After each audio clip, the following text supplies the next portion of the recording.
Alright, who doesn't like a good elf versus dwarf matchup here? Looks like we've got a Glady up on the dragon, and she just took a nasty cannonball. Let's check out the elf army. It's going to be 4 Eternal Guard with shields, 4 Wildwood Rangers, pretty typical for anti-dwarf build, and then several Wild Riders hidden in the woods. The dwarf army is 2 Longbeards up front, or actually 3 Longbeards and a Norgrimling's Ironbreaker. Again, the Norgrimling's Ironbreaker, is there anything it does different other than Vanguard deploy? If so, I'm not really sure why people picked this one. Maybe there's something else I'm missing. Othar's Raiders, which is a cool choice. And then there's 3 Rangers, 2 Cannons, and 2 Slayers, one of which is the Dragonback Slayer. The Lord is Ungrim, and there's a Runesmith. Ungrim is good versus large targets, so if you expect a lot of large enemies or monstrous enemies, Ungrim can be a solid choice, especially now that he's gained a bonus versus large, and the Axe of Dargo actually gives him additional bonus versus large. Alright, so the Wild Riders are out, the Slayers see him, and they're keeping an eye on him. If the Rangers focus on the Wildwood Rangers, this could end up being a nice win for the Dwarves, I believe, who have all the tools. So let's see whether or not it works. Right now they're firing at the Eternal Guard with shield, which is a huge mistake. But now that the Wildwood Rangers are in range of the Dwarves need to change their target. They desperately need to change their target, in fact, because the Wild Riders are going to start pressuring them very soon, and they need to do as much damage as possible to these Rangers. Let's see if they indeed switch their targets. The Ironbreakers are going to Shrek a whole bunch of these Eternal Guard. Yep, finally shooting the Wildwood Rangers. This should have happened sooner, and it needs to be a focused fire from all 3 of the Rangers, because you have to do as much damage to these units as possible before they enter combat. He can use the Runesmith to do a Rune of Wrath and Ruin as well, and he needs to. Probably over here would be a good target since these are being healed. And the Azrae Spear and the Wildwood Rangers have anti-armor, and the Norgrimling's Ironbreakers are going to be in a bit of trouble there. Here comes, look at this, pin down the Slayers with the net of Emethrema, and look, it's high value. Ulthar's Raiders and Rangers going to get wrecked by a Wild Rider, so great play. Cannon going down to a Wild Rider, which it's the one that took the Wrath and Ruin. I definitely feel like that should have been used here on the Rangers maybe. And the Slayers there just got caught by that net, and it was terrible for the Dwarves. So the mainline engagement begins. The Wild Riders are all over the back lines. They're being chased by Dragonback Slayers, but they're going to try and get away. The other cannon's still alive, but probably not for much longer.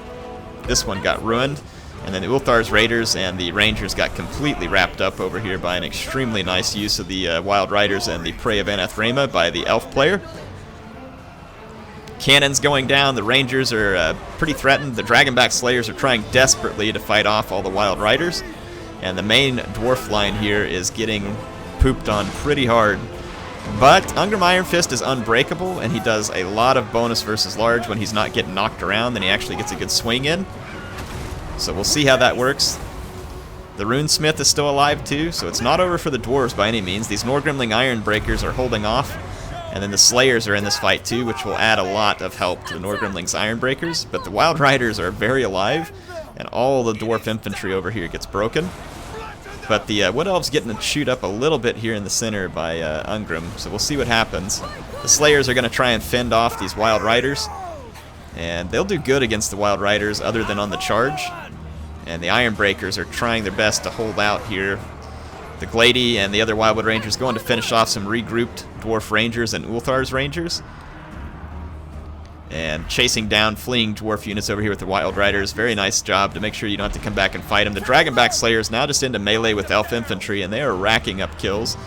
This is not completely unexpected. The Norgrimling's Ironbreakers and Slayers are doing their best to hold on, and they're starting to tear down the Elves quite a bit. And the Elves have a problem, and it's Ungrim. Ungrim is getting a pretty solid beat down here. But he's still a pretty tanky unit. He dishes a lot of damage and a lot of armor-piercing damage. Now, armor-piercing not a huge deal at the moment. The Rune Lord, though, using the Rune of Negation. So that's going to be helpful. The Dragonback Slayers have racked up a pretty decent number of kills. The Ironbreakers are holding on, and there's a few Slayers left. But it's looking pretty good for the Elves at this point, though the Branch Wraith gets routed by Ungrim. The Runesmith, though, turns around and gets routed by the Dragon, so it's looking hopeless for the Dawi at this point. I don't think that Ungrim can single-handedly tank this out. Look at this, though. The Wildwood Rangers, everybody's pulling over here to try and kill Ungram, and that makes sense, but that means that the Slayers are getting free kills on the Rangers as they flee. But the Slayers are starting to get wrapped up as well. Let's see if see what Ungram can do. He is unbreakable, and being unbreakable means that he's gonna fight to the very end here, and so are the Slayers. So a nice match here between the Elves and the Dawi, but it looks like the Elves are gonna take this one home. It's well played. I like the Elf army. It puts a ton of pressure onto the Dwarves because they have to be very concerned about the Wild Riders, and they also have to be very concerned about the Wildwood Rangers. And that puts your skirmishers in jeopardy whenever you're the Dwarf player, because they have to be protected, but at the same time you can't really ignore the front line because it can fall apart in a big hurry. Even Eternal Guard are anti-armor. So the Elves have a lot of armor piercing, and it kind of makes up for the fact that they have low armor and low defense themselves, and I think that's the reason why Creative Assembly gave them so much anti-armor capability. So for the Dwarves, you have to be very keenly aware of some of the things that the Elves can do to you. In this case, it looks like it was an interesting replay here between Xiphos and Vegeta. Hope you all appreciate Xiphos sending this in. Why am I showing a bunch of his replays? I've stated it in a video before, but I'm going to be gone doing a little bit of traveling this week. I had to get a bunch of stuff recorded ahead of time. He sent me this awesome variety of videos, and I really like the battles that he sent me.